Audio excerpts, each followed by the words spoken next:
Good afternoon. I'm Rev Dave Thompson, and I'm excited to welcome you back to our Civil Human Bible study today.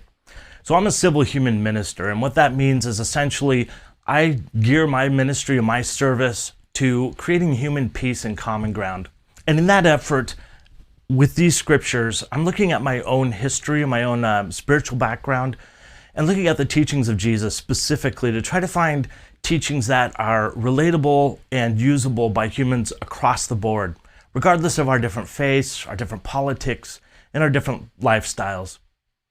So let's go ahead and jump into this passage. It's Matthew chapter 21, verses 18 through 22.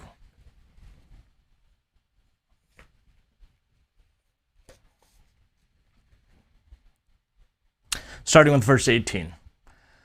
Now in the morning, as he returned to the city, he was hungry. And seeing a fig tree by the road, he came to it and found nothing on it but leaves, and said to it, "Let no fruit grow on you ever again." And immediately the fig tree withered away. Now when the disciples saw it, they marveled, saying, "How did the fig tree wither away so soon?" So Jesus answered and said to them, "Assuredly I say to you, if you have faith and do not doubt, you will not only do what was done to this fig tree, but also if you say to the mountain, 'Be removed and be cast into the sea,' it will be done. And all things, whatever you ask in prayer, believing, you will receive." So I'd like to set up what's going on right now. Yesterday we talked about, actually our last study, talked about Jesus cleansing the temple. Remember, he rushed in and threw over the tables of the money changers and people who were making a lot of money off the suffering of the poor who needed their services to do their religious rituals. And Jesus threw all that out and said, this is not the way it's supposed to be. We shouldn't be burdening poor people. We should be helping them. That's what the temple, that's what the whole point of God is to help people who are suffering. And so he has the very critical time. This is Passover, which is a really important day of the year for Jewish people. He's in the capital city, Jerusalem. So this is pretty important stuff that's happening. It would be on the front page and on the the front of the website of all of our news in the day, if we were there back then. It's everybody who was really excited about this because Jesus was a figure who was standing up for the poor when nobody was, who was hanging out with the poor and doing the things that helped people rather than the religious rulers of the day who were essentially parading around in their very expensive clothes and doing all the ritual perfectly and living a pure life, but never helping a soul when it comes to the poor people and those who are really suffering. And now we've got this kind of a weird position in this passage. It's strange to me that Matthew, who wrote this particular account of Jesus, keeps it in there. At one point, I was trying to figure out what it is, and then after I read through it, I figured out, okay, this is sort of a metaphor that Matthew's pointing out, but it also has some really important communications on and teachings on belief and faith and determination. And I really want to talk through those because I think in our day, especially where I come from in my particular Christian background, which is like the sort of faith and healing, supernatural type, almost magic in some ways, version of Christianity that's out there, I want to talk about some of those experiences that I had with that. This passage was often used by them to talk about it. So let's walk through the passage to kind of figure out what's going on right now. So it appears that Jesus is hungry. Nothing surprising there. So he goes over to a fig tree and looks for some fruit on it and doesn't find any. I actually had an interesting experience in Lake County where I used to live, Lakeport in Northern California. It was very, very rural. Small town, small county as far as population, but we were actually the ones who suffered through a lot of the wildfires that were happening in California, some of the largest ones actually in the history of California. On the lake there, it's called Rodman Slough is what it's called, this park. There's this huge tree, and it looks like a cross between a big bush and a big tree, and it's spread out probably I don't know, probably 50, 60, 70 yards somewhere. It was a large tree, and it was a fig tree. And so every August, it would produce thousands of figs. I mean, thousands. You could load up all your bags and come back the next week, and the others would be ripe. And so everybody would go to this fig tree to find food. Just it's nice to have figs in the fall, especially because they're delicious. Don't eat too many of them, by the way. We learned that lesson the hard way. Jesus is walking up to a fig tree, and he's looking for some of that fruit to just kind of snack on in the day. And he comes to it and discovers that there is nothing there that'll help him be satiated. And so he says to the tree, "You will no longer bear any fruit." And evidently, right then and there, the fig tree withers up and dies. So it's interesting experience. Why in the world does Jesus do this? What's the whole point of even of putting it in the book about Jesus' life? Well, the next step kind of gives us a hint to what that is. His disciples come up to him, they're like, "Wow, how did you do that? That was pretty impressive.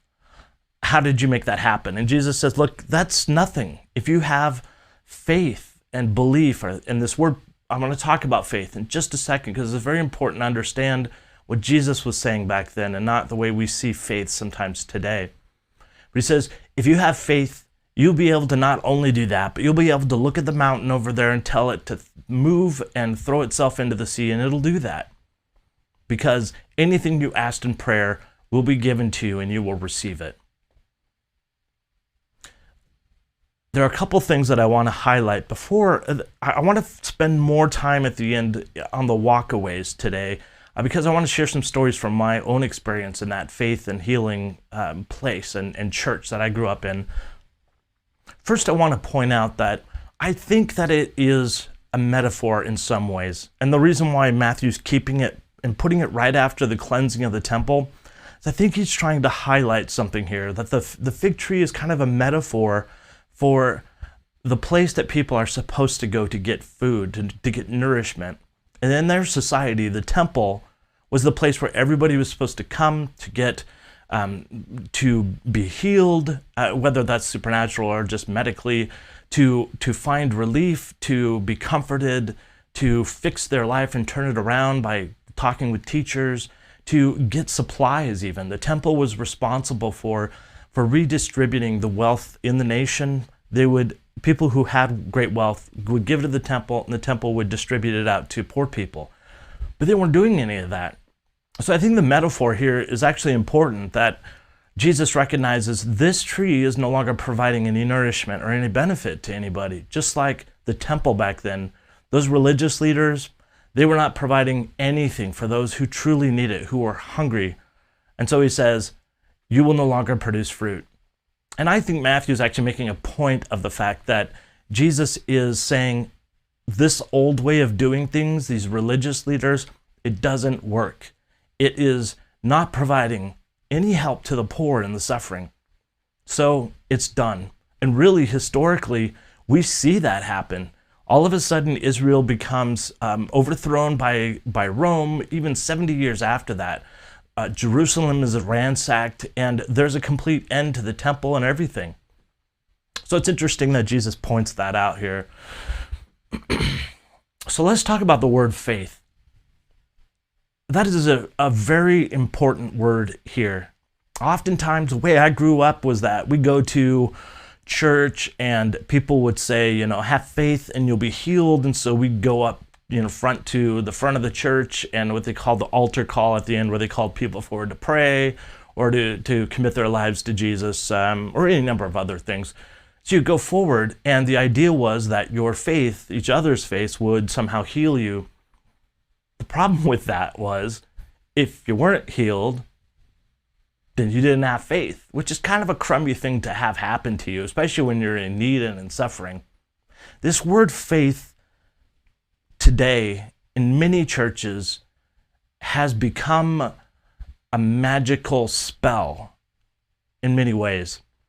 To them, it means this special belief that is actually given to you by God so that you can believe in Jesus and the stories of the scriptures and, and have power to do these kinds of things, the magic power to do these kinds of things that Jesus does.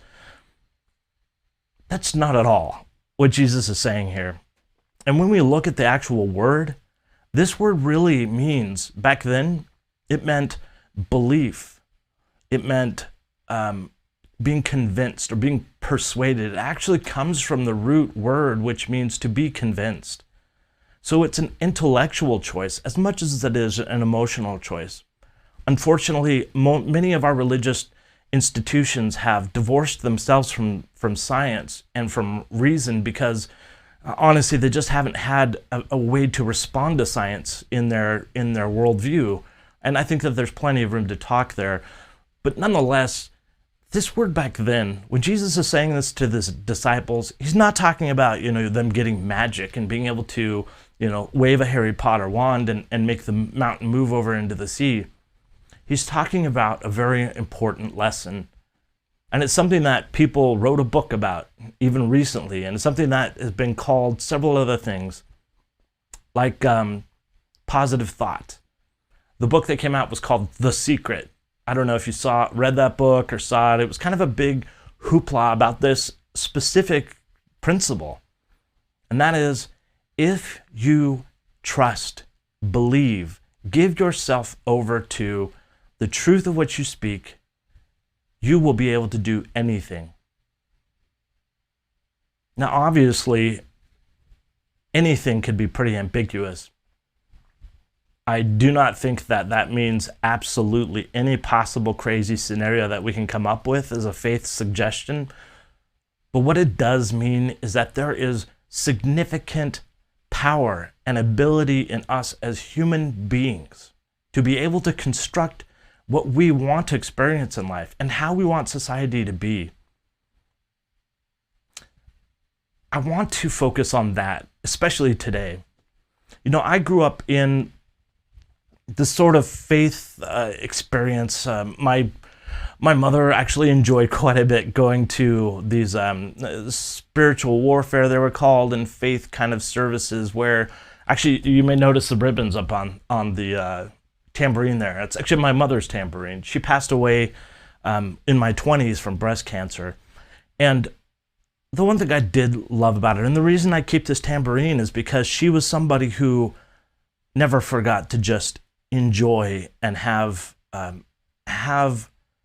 excitement about life and opportunity, and to sing like nobody's watching, to dance like nobody's watching. She had that kind of spirit about her, which I try to keep in myself as much as possible. I'm working on making it happen more. One thing that happened as a result of this faith construct in especially her life and where it impacted me specifically was when she was going through the process of death and dying in breast cancer. We knew that she was terminal, and we were going through the stages of grief along with her during this time. One of the unfortunate things I think about this magic teaching of faith and misunderstanding of it is, even in the experience between myself and my mother before she passed, it was very difficult for her to talk about the reality of her death, to be able to be open and honest about the things she's feeling and coming to terms with that death and talking to us about what that means. Because unfortunately, our faith worldview, our church worldview, was such that if you have faith, you'll be healed.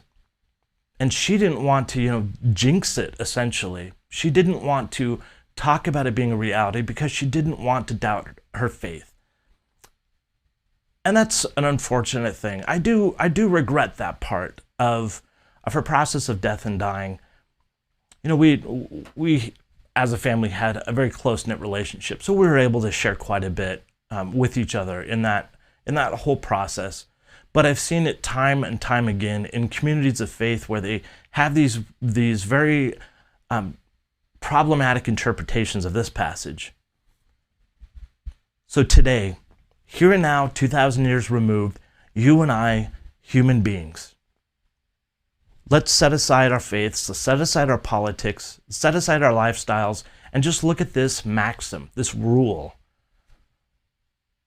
When we have belief and trust, when we invest ourselves into that belief, when we invest ourselves into making it happen, we can do some amazing things. We have a lot of work to do as humans right now. We're in a huge place of chaos. There's no more room in this planet, no other new worlds to go and start our own civilization on if we don't like where we're at. We're having to figure out how to live together when all of our worldviews that are in many ways substantially different are now being forced on each other. It's a difficult time to figure out what society and culture looks like. With faith, with the concept of belief and trust and investment in that, we can change that. We can create a world that operates from a simple, basic principle that we are at peace and that there is more common ground between us than there is division. I appreciate you joining me today on this particular conversation. I do feel very convicted about being an active part and establishing some faith and some trust and belief in our ability as humans to work through this time. It is going to be difficult. It will continue to be for some time, but we will survive and we will be able to build a society that enjoys the differences that we have instead of sees them as something to separate us. I'm looking forward to meeting with you again tomorrow live at noon. If you have thoughts or comments or reflections or just want to put something down that struck you about the conversation, please do that. I really appreciate those notes below the video. I would love it if you would click on the subscribe button over in the corner here if you're on YouTube, if you're on Facebook, to like the page. That way we can stay connected, because there's some really great things that are going to be coming up and that I'm excited to share with you down the road. So until tomorrow live at noon when we see each other again, I want you to know that I love you. And I hope you choose to love yourself. It's the only love in this world that we have any control over. And now I invite you to join me as we go about the rest of our day, loving our neighbors the same way. Thank you.